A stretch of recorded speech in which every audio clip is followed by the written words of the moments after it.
So, أهلا وسهلا.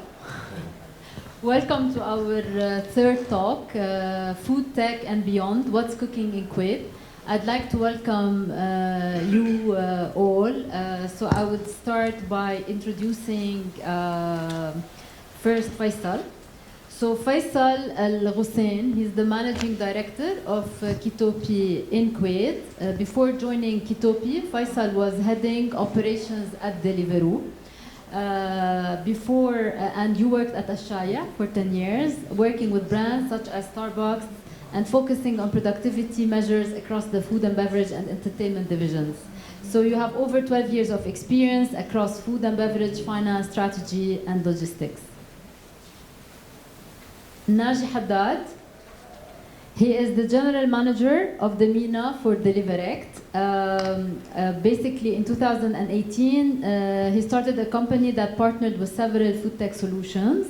Since joining Deliverect in 2020, Naji has been contributing in multiple active roles in reshaping digital food across MENA.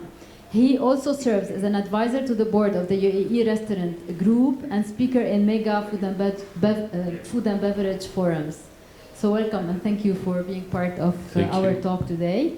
Osama Shair, the general manager at Foodex Kuwait, with over a decade of experience in the logistics, sales, and customer service sectors in international companies and startups. He has developed a deep understanding of what it takes to drive growth and success in these industries. Osama began his career at Aramex. He later joined Post Rocket in Kuwait, where he built the company from scratch. And in his current role at Foodex, he leads the company's operations and is responsible for driving growth and innovation. So thank you, gentlemen, for coming and being part of this panel, whereby we're going to be discussing really food tech and what's beyond, because that's a very hot subject, especially in our industry, in the hospitality industry. So my first question, which will be directed to the three of you, what are the specificities of your business? So if we want to be like really introducing each one of you, what is like your businesses? If we start with you, Osama. Thank you, Ms. Nada. Well, Foodex is a technology company that supports the F&B industry through the technology that we offer in digitalizing and revisionizing their operations. So we are a SaaS company that offers our services on a yearly payment.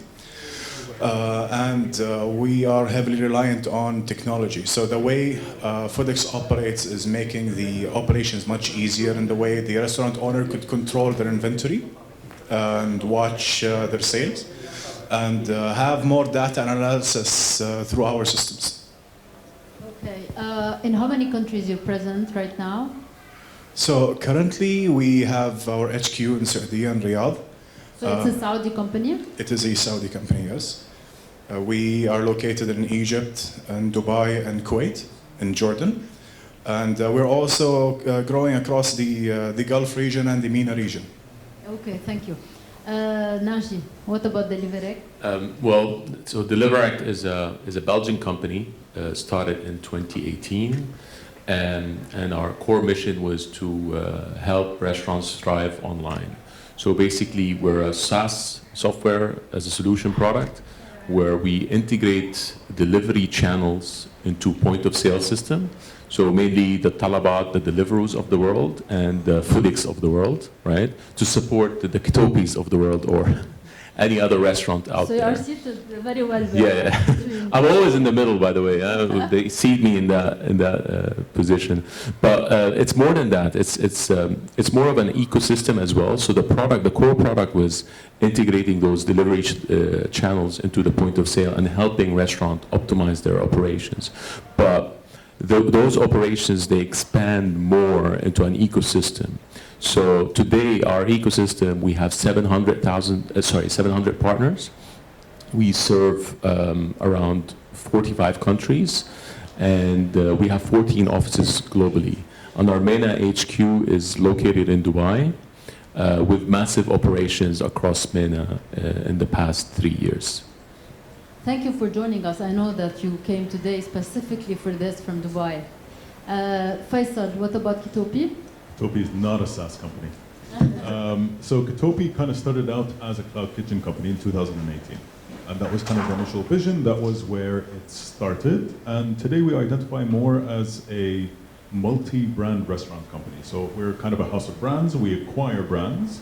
We integrate them into our kitchens. So Kitopi has more than 100 locations throughout the GCC, primarily cloud kitchens. Some of these cloud kitchens can have 40, 50 brands under one roof. But we also have front of house locations wherever customers need to be, right? So some brands expand through front of house expansion, some brands expand through food courts. But Kitopi today is a restaurant company, ultimately. So we're operating cloud kitchens with probably 50 plus brands at max capacity out of some of these kitchens, and this is our play, right? The efficiency you get from having all of these brands in one location with staff that are cross-trained to do multiple brands, paying lower rents, allow you to reach areas of profitability that you couldn't reach otherwise with some of these brands. I would say kitchen as a service instead Kitchen of as a service. software as a service. Nice.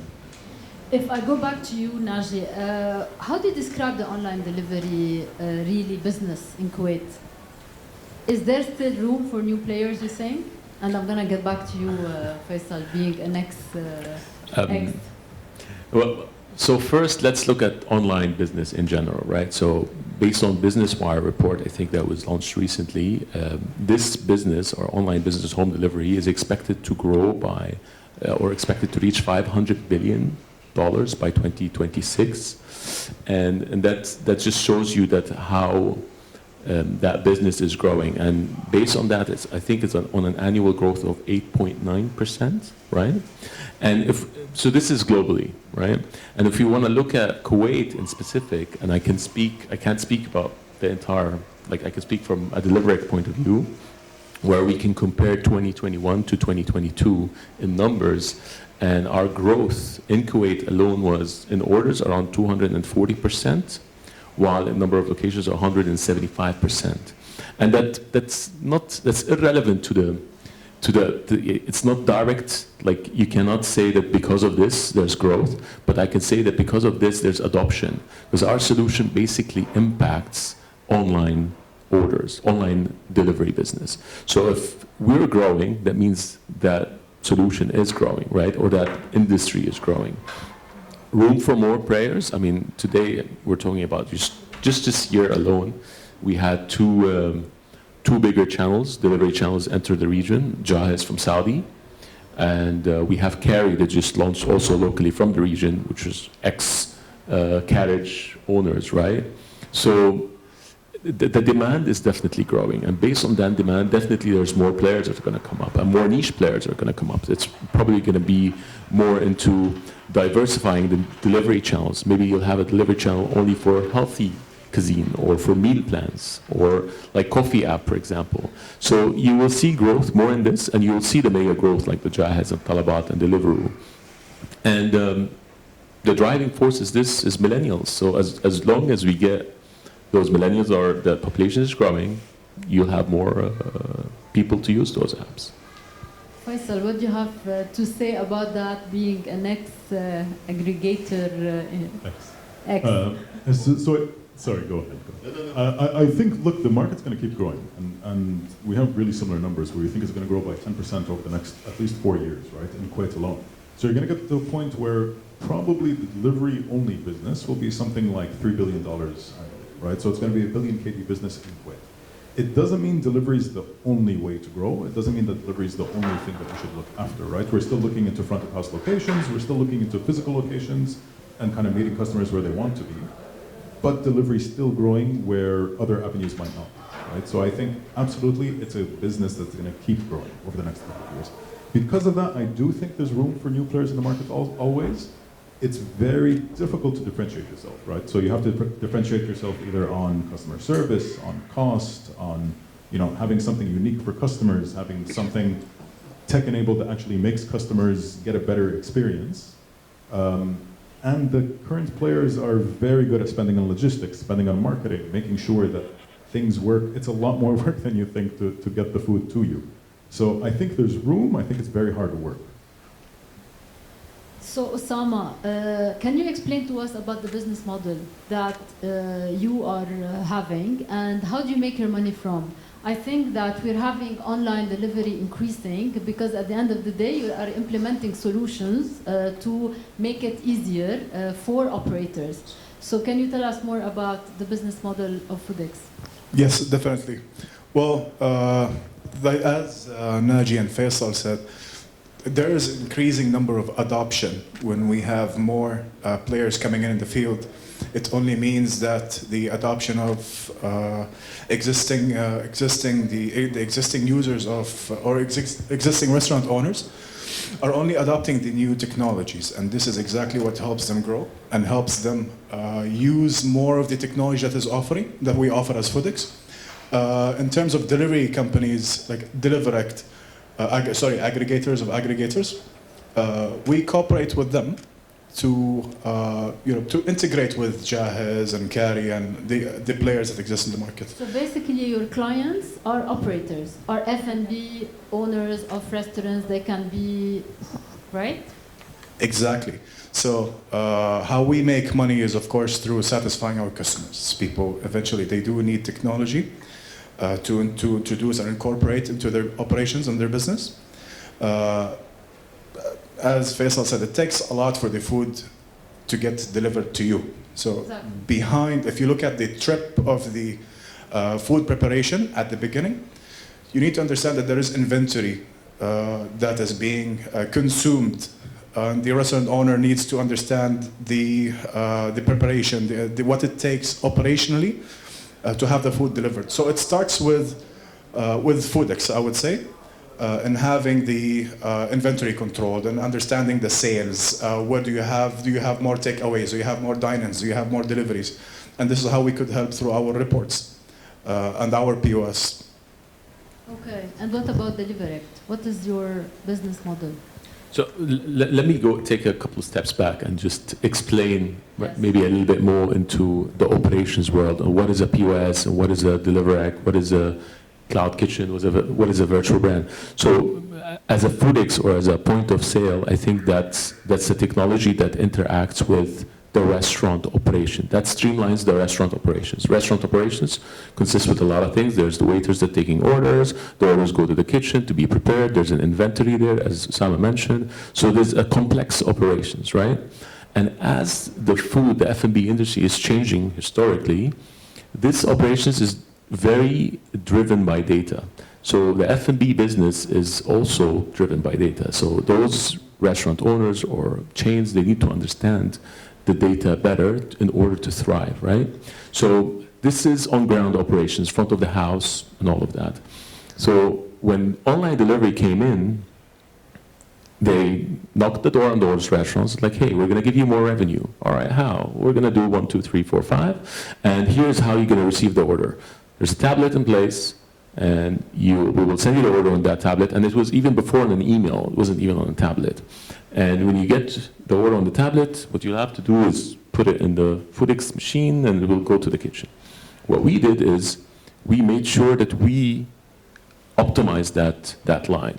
So we integrated those delivery channels because they became a lot more. It's not 1 or 2. It's like 1, 2, 3, 4. In Saudi, there's 7 or 8, I think, right? So instead of letting the restaurants deal with all of that, we take them all in through Deliverect, through Foodix APIs. Through API, we send the order directly. And also it allowed us to manage their menus because also you need to manage all of these menus separately. So instead of managing those menus separately, you manage them through Deliverect. So as our product, what we do is streamline that process. And of course, from that process, it opened up a lot of other things. Because it's not only delivery channels that were born in that industry. There's social ordering, there's on-demand fulfillment companies that deliver on your behalf. So there's a lot of complexities out there that we help streamline to bundle the products in, the orders in, send them to the right people in order to be delivered for the customers that order, and save time on the order preparation time. So, what was the question again? Sorry. What is your typical business model? Yeah, so technically, after all of this, we charge restaurants. It's a SaaS fee, like it's a software, so it's a subscription, and they can connect all their delivery channels in there. We process it. So Sama, your service is for free? Of course, it's not. we're solving, and we're saving the clients money. So we charge an annual fee of depending on the plan. Yeah. And depending on the services that you need. So like what Naji just said, we have waiter applications, we have kitchen display screens to optimize the restaurant operations. So we charge an annual fee of that depending on the plan. You could say our starter plan starts at, I'm going to talk in Kuwaiti dinars, it starts at 200 KD and all the way up to the advanced plan, which is at 560 dinars. And again, you can always have add-ons to increase the efficiency of your restaurant operations. Excellent. And Faisal, with Kitopi, can you tell us about the business model and how do you make your money from? We make and sell food. But I think it sounds funny, it's an important distinction. Because if you look at a lot of the cloud kitchen models that you've had in the region, so just to take a step back, guys, again, a cloud kitchen, you kind of go in, there might be 20 plus brands inside one building. They might not be run by the same people, they might not have the same owners. Our model is slightly different now. So Kitopi has a mix. We entirely own, run, and the supply chain is ours. The employees are ours. We actually make the food, which is a bit of a different distinction from some of the other cloud kitchens. So you go into a Kitopi kitchen, the staff are Kitopi staff. You order any brand from that kitchen. It's either a Kitopi owned brand or a brand we have a franchise deal with. But it's entirely controlled A to Z, our operations, which is the distinction. So at the end of the day, you are really becoming a restaurant operator, but you're kind of marrying the world of food tech and restaurant operations, right? So as an example, in Kuwait, if you order Rockhouse sliders at any point, it's coming out of a Kitopi kitchen now. It's actually a fully Kitopi run brand. IHOP in the GCC now is run out of Kitopi kitchens. In Dubai, I think we own more than, I know we own more than 100 brands, and those brands are brands that were successful, that were working, that were then acquired by Kitopi and folded into Kitopi kitchens. So we are a tech-enabled solution, but at the end of the day, we are using that tech to make sure that we can get good food to our customers. Okay, so if I stay with you, how do you define your areas of coverage? Do you really cover all areas in Kuwait? Our existing business, I would say, covers 95% of Kuwait, right? So we have coverage. We're always looking at new up-and-coming areas. Anyone who's familiar with the geography of Kuwait, there's a couple of new residential areas that are always popping up, and we're always keeping our eye on that. So today, our kitchens cover 95% of Kuwait. I think the expansion for Kitopi will always be around, do we have brands everywhere we want them to be, right? Do we want to get new brands in? Do we want to acquire a brand? Do we want one of our kitchens to have 8 brands instead of 6, and how do we make that happen, for example? Okay, so if I go back to you, Osama, how do you market yourselves? Well, that's a great question. Of course, we market ourselves through our social media channels, and we do depend a lot on word of mouth. So we have to do exponentially well in customer service. We're also right now arranging FoodX meetups. We just had one yesterday. And where we try to educate and talk more about problems that the restaurant owners face through subject matter experts, people who are subject matter experts in the field. So just recently we had the owner of Bench, Abdul Qadir, talking about how you could run your restaurants financially, because it's very important today to understand how to run your business in the restaurant to make sure that you survive or optimize or gain profit for the long run and stay in the industry. Through our services and through the meetups and through FoodX Academy and through our social media channels and our existing clients, this is how we grow in the market. And we're seeing you in many exhibitions as well. Yes, of course, we do participate we try to participate in every exhibition. Okay. Now, you're talking a lot about restaurants. Are you as well targeting restaurant inside hotels? So, wherever you need the POS, of course, if it's the F&B industry, then you are definitely going to have FoodX as a choice, since we are leader in the market in digitalizing the industry. So, restaurants, cafes, no matter if they're in a hotel, or they're a booth or a food truck, we do have plans that fits and suits each and every sector. Okay. Faisal, what about Kitopi? How do you market yourselves? So I think Kitopi, as the brand Kitopi, active on social media, we kind of have our marketing events that go on. But then the important thing to also realize is because we're running so many brands, the brands themselves also might have their own presence, right? And if you are like bringing franchises, so who's responsible really about the marketing part? So it always kind of depends on the arrangement, but in some cases the franchises themselves can be responsible. So basically you take care mostly if there are no franchises to market. If it's our brand, we have to market. No one else will market for us. If we acquire and own the brand, if it's a franchise, then the franchise will always be involved. At one point when you started, especially during Corona, you were like more of real estate. We had the impression that you were more of real estate company. You became a real estate company because you were like renting out. So what can you tell us about that? Is it still the case right now? So I can say the model's changed, right? Okay. So again, if you kind of look at it, we started as a kitchen company, and a cloud kitchen company, and what that meant has evolved over time. Really, the strength of Kitopi today, I think, there was a press release recently where Kitopi announced that AWJ was acquired in Dubai. They have Operation Falafel, Awani, a bunch of great brands. But going out, acquiring brands, folding them into our operations is a great business model, it seems. So, if I can add and elaborate to what I was saying a little bit earlier, one of the main channels that FedEx is also marketing itself and growing itself is through partners such as Deliverect, for example, and other services like Pay at Table, for example. We have Enable, we have the delivery companies who are partnered with Mashkoor and so on. These companies help us give us exposure. And through, FedEx has a marketplace. And within this marketplace, you have different service providers. And having them in the marketplace allows us to enter and get a bigger market share. Okay. Najid, do you see like really a synergy between cloud kitchens and your services?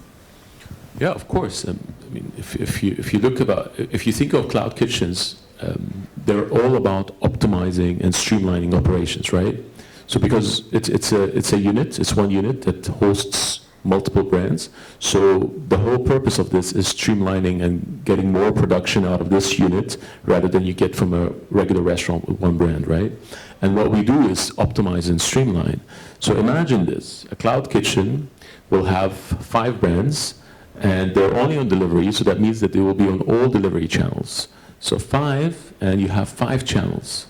Imagine if you run it in the old way, you will have 25 tablets.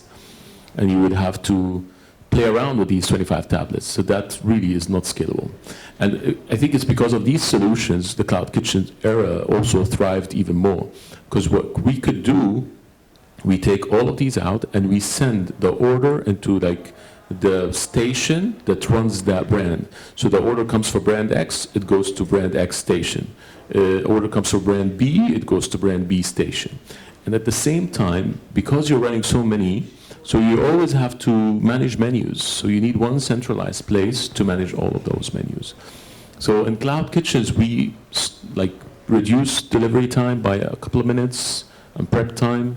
We increase order accuracy to 99.9%. It's 100%, I can't say that legally, but it's 99.9%.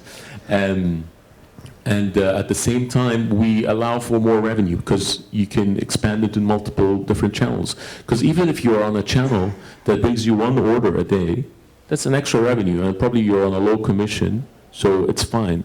And today, we were talking a lot about this in the last week conference in Amsterdam about ghost kitchens. A lot of these ghost kitchens and cloud kitchens, they want to build their own tech stack.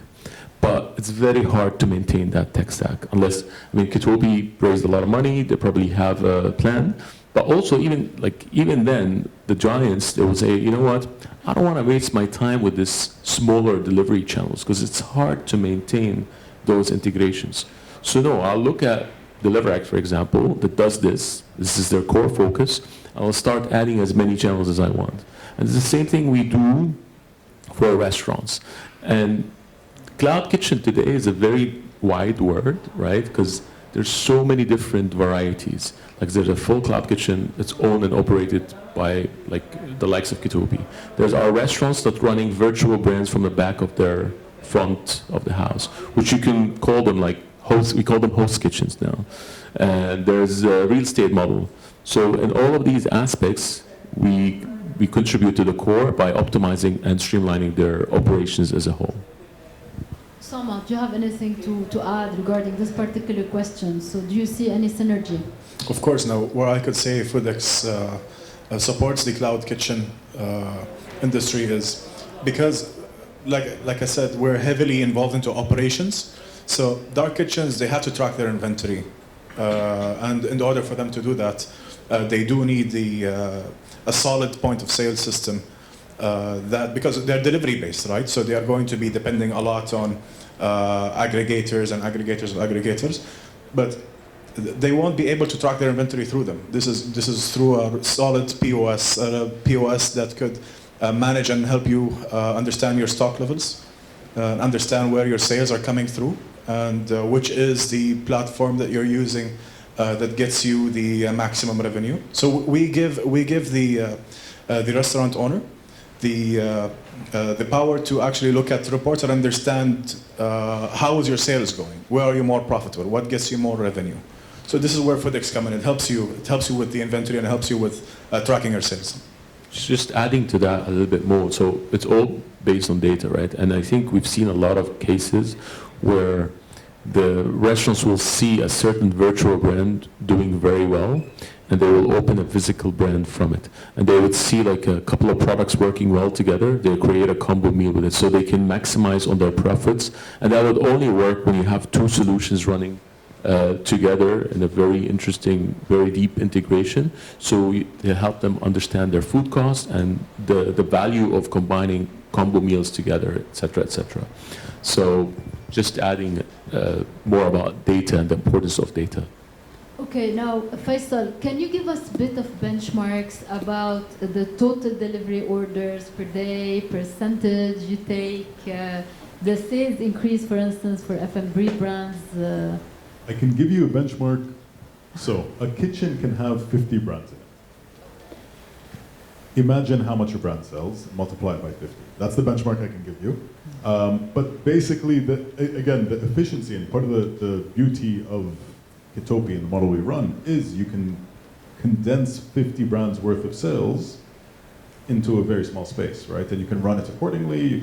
We're just extremely efficient. And this is something you're going to constantly see across the food tech space.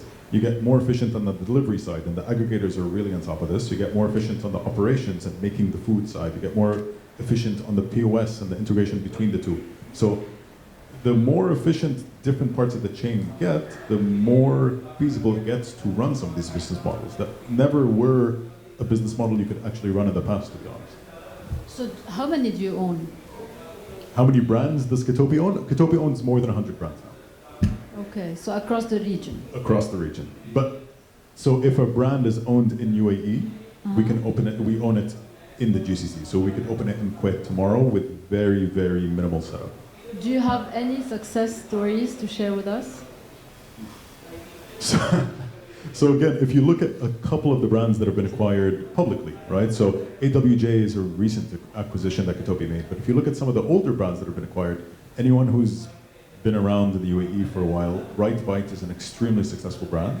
That was a brand acquisition story. So Kitopi kind of took them on, folded in some of the management team. They're running a meal plan now, and they actually do on-demand meals out of their kitchens. Multiple brands, Tocado, Zaroub, a lot of these brands are brands that Kitopi kind of identified, started working with, acquired, and then grew. But Zaroub was existing before, so they had their outlet, then they came and changed the prototype, but they were still existing. So in it depends case to case, right? But sometimes you work with a brand, so Kitopi can choose to work with a brand before acquisition, and then look at the potential of the brand and decide to acquire based on that. So that's one example of a model that could work. Sometimes they acquire a brand outright without having worked with them in the past. Obviously, there's the due diligence done, there's all sorts of things. But yes, Zaroub is actually an example where they built the brand equity, people knew the brand, and then Kitopi could actually come in, take that brand equity, and say, we're going to operate you better now and build on that. And again, that's actually something, to be honest, we're actively always looking for, including in Kuwait. If there are brands with strong brand equity that we think we could run better and expand, there is a budget allocated for that. Okay. And they're delivery friendly. Like imagine how many times I wanted to order Zaroub and it was too far because it was one location. So in a couple of weeks, you can expand them into multiple locations. Okay, Naji, what's coming next in food tech? It's a wide question.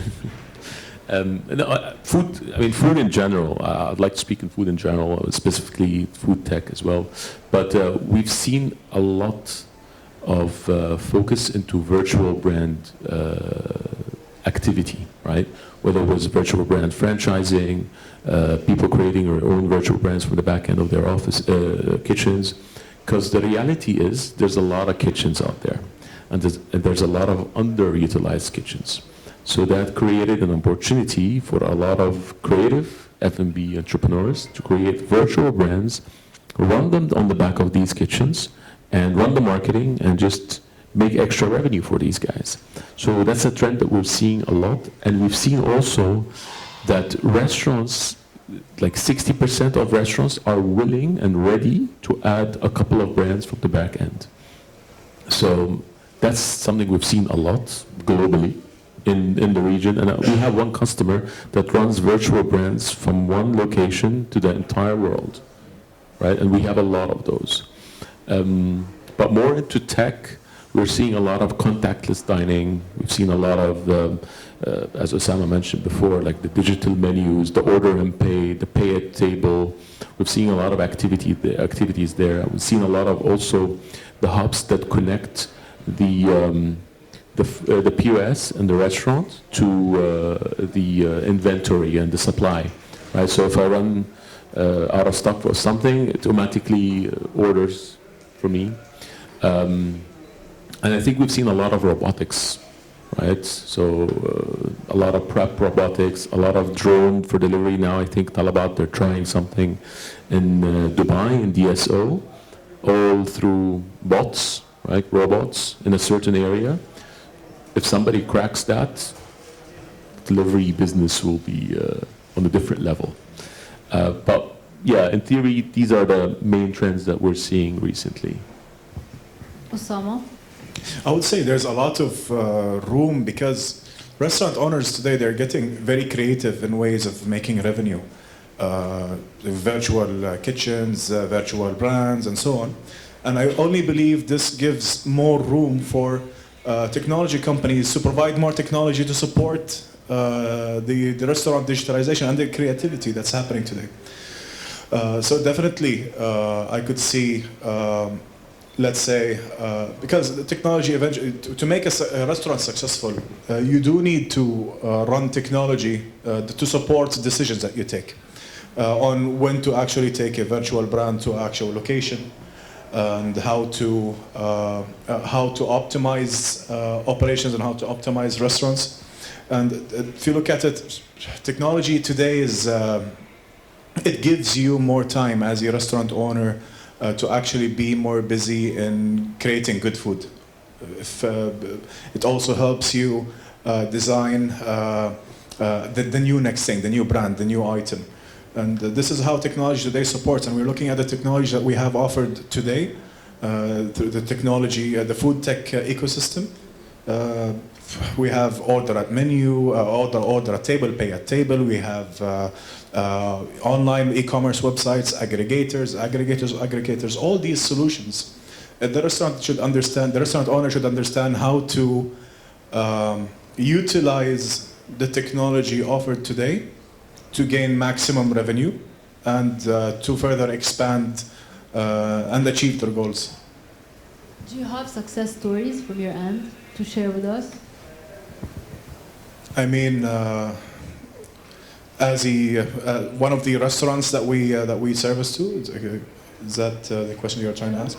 So we have a lot of success stories. We have heard restaurants who started only as one branch, and later on, not going to say through using Foodix, but of course he was using Foodix, but through understanding what does technology have to offer, from one location, the owner grew all the way to 6+ locations because he had the tools necessary to understand when it's time to grow. To optimize like his operation. Exactly. So he had access to data that is what is the inventory, what is the ingredients that he needs to be using, what is the items that he should stop selling, what should be seasonal, what should not be seasonal, what aggregator to depend on.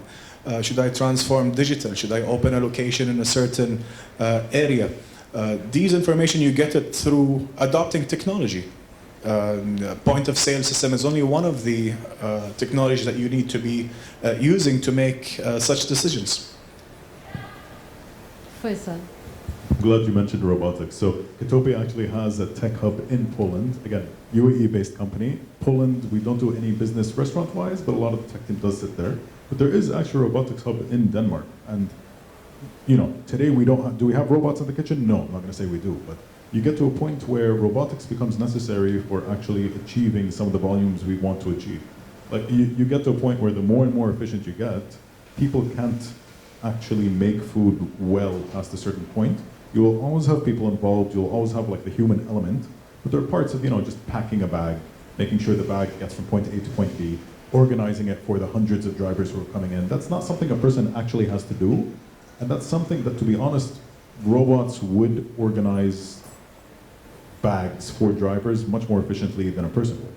Would that require more space in your kitchens? If you set the kitchen up well, no. It would not actually. It just requires you to kind of build the kitchen with that in mind. Okay. Do you see that for operators, because we have so many restaurant owners who are thinking to start their businesses as cloud kitchen. So do you see it is easier for them to start it like that, because we spoke a lot about R&D and about like trying the concept as such, or is it harder for visibility and exposure? So I think it's easier operationally to kind of go into a cloud kitchen and say, look, we're going to try this out. Especially with the Kuwait model, it's Kuwait's staff, Kuwait's supply chain, you're kind of plugging in and seeing, does this work, does this not work? Not every brand works as a fully virtual brand. So some of the examples you mentioned earlier might have had equity, people knew what they were. And then when they go into a cloud kitchen, you know, it's then just a listing as you're scrolling through the aggregator. I think if you're expanding to a new location and people already know who you are, and suddenly you open, you know, Talabat or Deliveroo one day and you see a brand that you didn't know delivers to your area, that to me is a win-win. You know, that's a really quick, easy expansion at low cost. Yeah, I mean, just add to that, I mean, like running up or setting up a cloud kitchen is probably a third of the cost of running a restaurant, right? And as Faisal mentioned, if I'm a great brand that's running out of area A, and there's a cloud kitchen that I can just rent and expand to B, C, and E, that's definitely a win-win, and we've seen a lot of that. Actually, we ran a survey just recently, and 80% are showing interest into expanding through cloud kitchens. So it is becoming more and more of, hey, I don't want to have a full restaurant in that area, I just want to deliver there, because I'm a delivery-friendly restaurant type. And do you think that is coming because of the clientele? Because we have more of millennials who are ordering and stuff like that? Of course, I mean, that trend already is starting to grow. But also, as I said, the driving force is the millennials. And those guys, they want convenience, they want things fast, they want things to be delivered to them. And the more there is from this generation, the more demand there will be. But does that limit us to a certain categories of restaurants? Why? So do you see that? In what way? Like are we having more of fast food being like part of those brands? Can I have like, I don't know, mid to high brand being in a cloud kitchen? I think you can. I think you're always going to have certain brands that work better in dine-in. You're always going to have certain brands that work better in delivery. So it's not a one-size-fits-all. But what worked best so far from your experience? I would say fine dining. So if Kuwait were to acquire a fine dining brand, I think actually you should keep expanding into fine dining locations. You should actually try to make it a delivery-only brand. Yeah, but I mean, we all know like the two top items or two top tiers that are ordered on delivery is burgers and pizzas. right? That's a well-known, that's a study. And we're not saying that fine dine should not be on delivery, but maybe they can create a nice delivery menu, delivery-friendly menu, right? Limited menu. Yeah, limited menu. But we were speaking a lot last week about Mr. Beast. I don't know if you guys know Mr. Beast. Yeah, but it's all about the packaging, right? So it depends on who you cater to, but there's now, like those kids, they go crazy about the packaging of ordering Mr. Beast, right? And the food, the burger is not that great, but I didn't say that, but. Very add on. Did you- This is something from personal experience, just like coming from the US recently. Yeah. I'm so sorry to interrupt No, you, but just please. specifically. I believe it's more than just the packaging itself. It's also we have to put into consideration the presence that Mr. Beast has Yes. in social media space, and especially like how he, I believe it's also how he goes to run his businesses. Yeah. Say just because a lot of like, and I'm not a fan of Mr. Beast or anything, but this is something I've noticed as well, just because a lot of the work that he does has some philanthropy tied to it. So I feel like personally that's also another driving force that gets millennials as well to go buy into his brand, and it's his interesting take on food actually. Yeah, yeah. And the packaging, when they receive the packaging, everybody's like raving about it, right? Because it's run out of a cloud kitchen. It's run Yeah. through Reed Kitchens, if I'm not mistaken. So that's why I'm like, I will admit, I've ordered from it myself. I know, it's just like, it comes at the end of the day also to the fact that it's easily accessible, just because these cloud kitchens run until 24/7, probably. some of them 24/7. Like for me, because it was accessibility wise, because it was right across the street from me. Like from where I was studying, right across the street from me. So it's just like, okay, I go on Postmates, order it, there, it's done. Convenience, yeah. Well, thank you. Great. So if I go back now to my last question, before that we give the audience time to ask you questions. So what are your respective expansion plans, Foodex? Are you going to be opening in new territories? How does your business model function? Do you sell licenses? Do you go and open yourselves? How is it like really happening? So, in the current market, the way we're expanding is in Kuwait. The way we're expanding is again through meetups and through partnerships and through the services that we have to offer. And we're already, if we look at outside of Kuwait, we are located in Qatar, Emirat, Saudi, Egypt, and Jordan. And we are expanding. So it's either through partners or we send in country launchers and set up operations in the country. And definitely we are looking to grow more to the MENA region and be existing in each and every country. Okay. What about delivery? Well, I mean, today we're at a stage where we just processed, we celebrated 260 million orders processed with a milestone of 1,000 orders per minute, right? So that was good. And at a failure rate of below 2%, which is a crazy industry standard. So having said that, I mean, we are in 45 countries. We're focused a lot on MENA now. I take care of MENA. So from Dubai office, we're now launching our offices in Saudi. But from those two offices, we kind of cater to the entire region, Middle East, and now expanding to Africa as well. Okay. So soon we're going to be seeing you in more countries.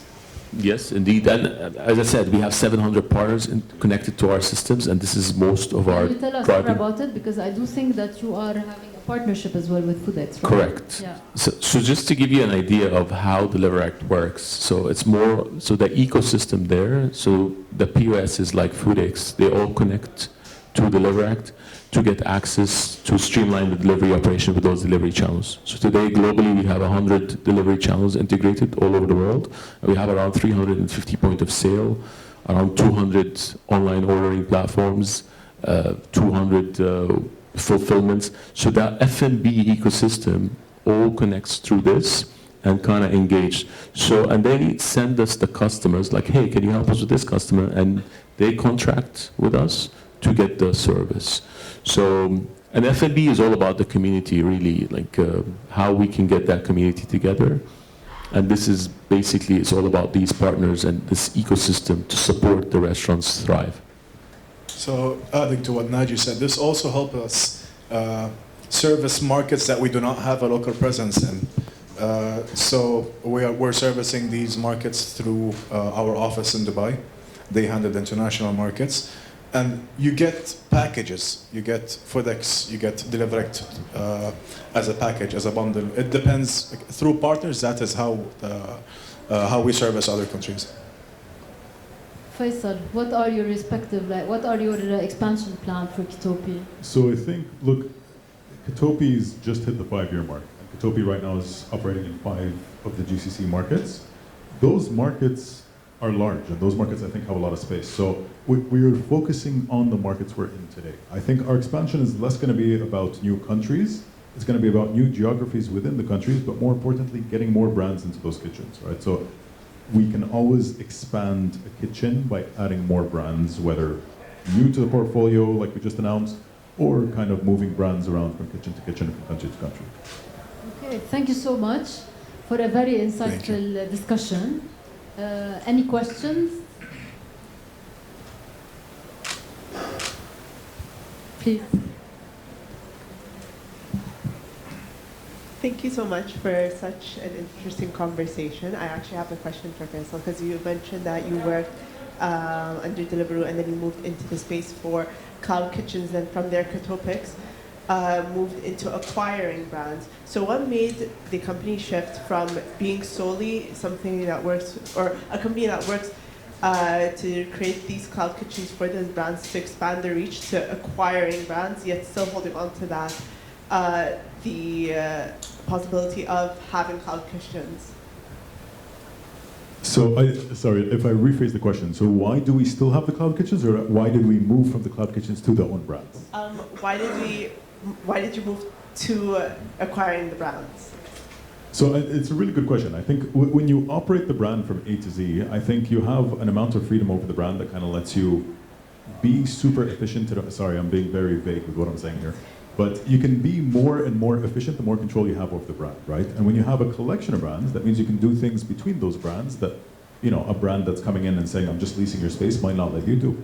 So you can have staff that are cross-trained, you can have, you know, you can start to share recipes, you can start to have consolidation of things that make the kitchen run better and better, and then you can get to a point where you can have a lot of brands in one space. I feel like you have something to say as well. No?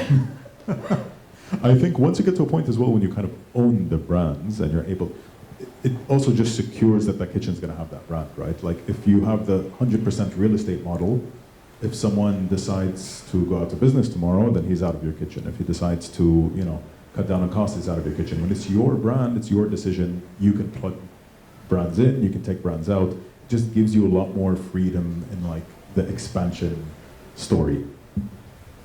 Thank you. I have a question. I'm not sure I'll be able to formulate it properly.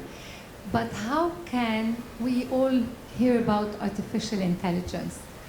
How can your brands and your services put something on the table with relation to artificial intelligence and analysis? Thank you. Well, yeah, I mean, so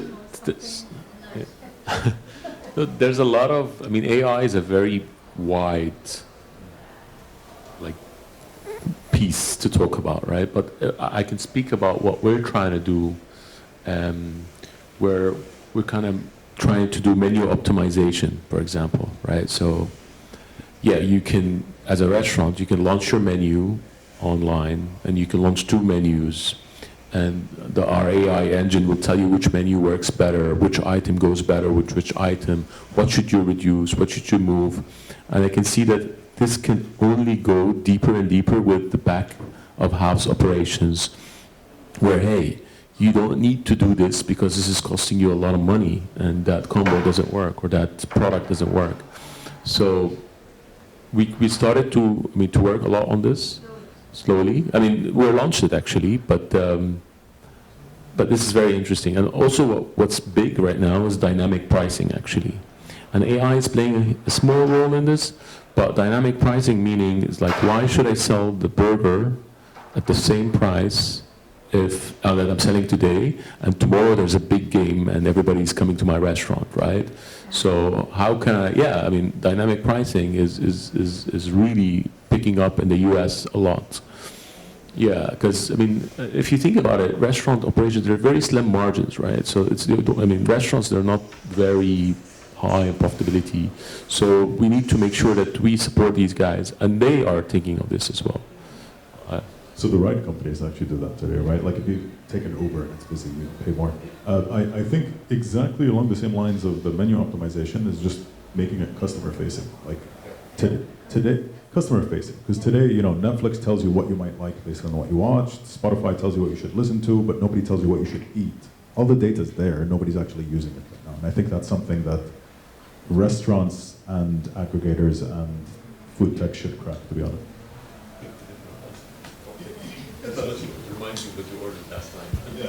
But this is exactly what FedEx is also doing. We do have business intelligence tools, and we have reports that could help you understand what is your most selling items.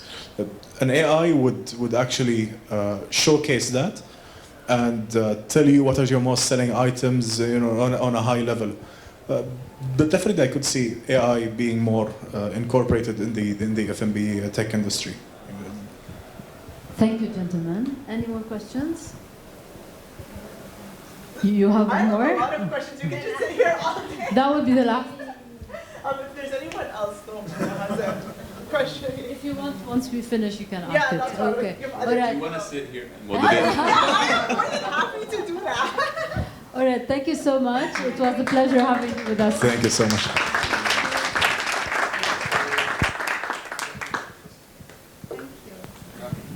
Thank you so much, Sama, Naji, Faisal. Thank you so much for being with us today and giving us a lot of information, a lot of knowledge about what's going on.